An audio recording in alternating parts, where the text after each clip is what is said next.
اسلام آباد وفاقی وزیر خزانہ محمد اورنگزیب نے اکنامک سروے کا اجرا کر دیا۔ چیف اکانومسٹ ڈاکٹر امتیاز احمد نے اس سروے کی کاپی وزیر خزانہ کو پیش کی۔ وفاقی وزیر خزانہ محمد اورنگزیب کا اکنامک سروے کا اجرا کرتے ہوئے کہنا تھا کہ عالمی مجموعی پیداوار کی شرح میں کمی آئی ہے۔ Global G D P growth 2.8% ہے۔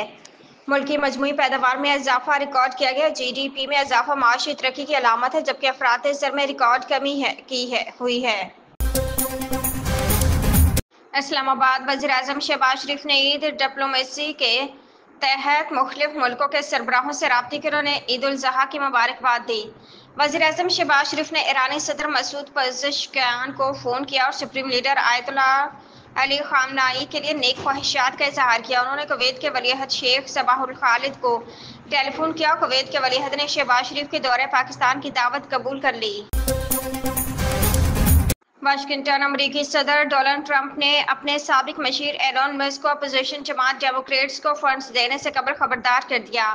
قطری نشریاتی ادارے الجزیرہ پر شائع رپورٹ کے مطابق ڈونلڈ ٹرمپ نے حالیہ انٹرویو میں ایلون مسک کو متنبہ کیا ہے کہ اگر انہوں نے وسط مدتی انتخابات میں ڈیموکریٹس کے امیدواروں کو فنڈز دیے تو سنگین نتائج بھگتنا ہوگے۔ تاہم انٹرویو میں انہوں نے یہ بتانے سے گریز کیا کہ ڈیموکریٹس کو فنڈز کی فراہمی کی صورت میں ایلون مسک کو کس قسم کے نتائج کا سامنا کرنا ہوگا۔ اسلام آباد صدر مملکت آصف زرداری، وزیر اعظم شہباز شریف اور فیلڈ مارشل کی جانب سے قوم کو عید کی مبارکباد دی گئی۔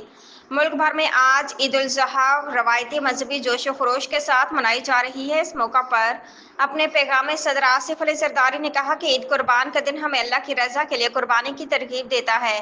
انہوں نے کہا کہ عید پر معاشرے کے کمزور اور محروم طبقات کا سہارا بننے کی ضرورت ہے۔ وزیر اعظم پاکستان میاں شہباز شریف نے پیغام میں کہا کہ عید اپنے نفس، خواہشات اور مفادات کو اعلیٰ مقصد کے لیے قربان کرنے کا درس ہے۔